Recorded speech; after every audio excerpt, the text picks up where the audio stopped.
All India Ambedkar యువజన సంఘం తెలంగాణ అంబేద్కర్ భవన నిర్మాణ కమిటీ చారిటబుల్ ట్రస్ట్ సంయుక్త ఆధ్వర్యంలో శనివారం గోదావరిఖండ్లో సావిత్రిబాయి పులే 195వ జయంతి ఉత్సవాలను ఘనంగా నిర్వహించారు.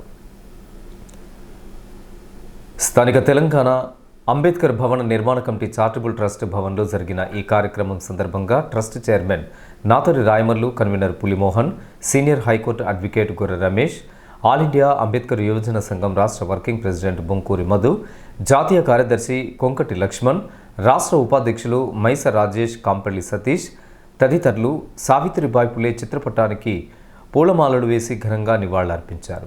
అనంతరం పలువురు మాట్లాడుతూ అనగారిన బహుజన దళిత వర్గాల అభ్యున్నతిని ఆకాంక్షిస్తూ విద్యనందించిన మహోన్నత త్యాగమూర్తి సావిత్రిబాయి పులే అని కొనియాడారు.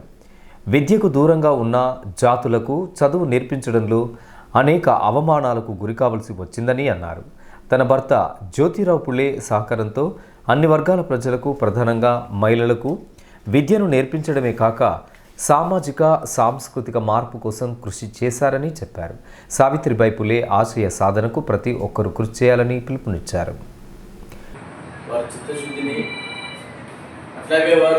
ముఖ్యంగా భారత సమాజంలో ఉన్న దళిత బహుజన వర్గాలకు చేసిన సేవలను గుర్తించుకోవాల్సిన అవసరం, మననం చేసుకోవాల్సిన అవసరం, వాళ్ళు సూచించిన మార్గంలో నడవాల్సిన అవసరం ఎంతైనా ఉంది.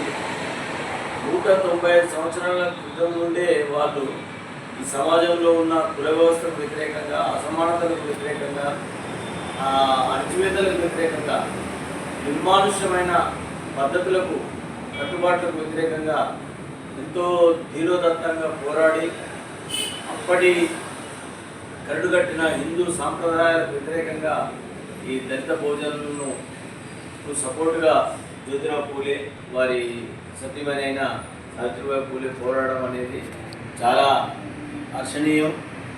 ఇప్పటికీ కూడా ఈ సమాజంలో ఇంకా అలాంటి ఆల్ ఇండియా అంబేద్కర్ యువజన సంఘం కార్పొరేషన్ ఏరియా కో కన్వీనర్ పంజా అశోక్ అధ్యక్షతన జరిగిన ఈ కార్యక్రమంలో నాయకులు శనిగరపు రామస్వామి, బాలంకోస్, గద్దల శశిభూషణ్, ఎంఏ కరీం, చంద్రశేఖర్, శంకర్, శనిగరపు చంద్రశేఖర్, బూడిద మహేందర్, యాసర్ల చిరంజీవి, బూడిద సమ్మయ్య, బాదె వెంకటేష్, పెరిక రవి, సురేష్, కాశపాక రాజమౌళి తదితరులు పాల్గొన్నారు.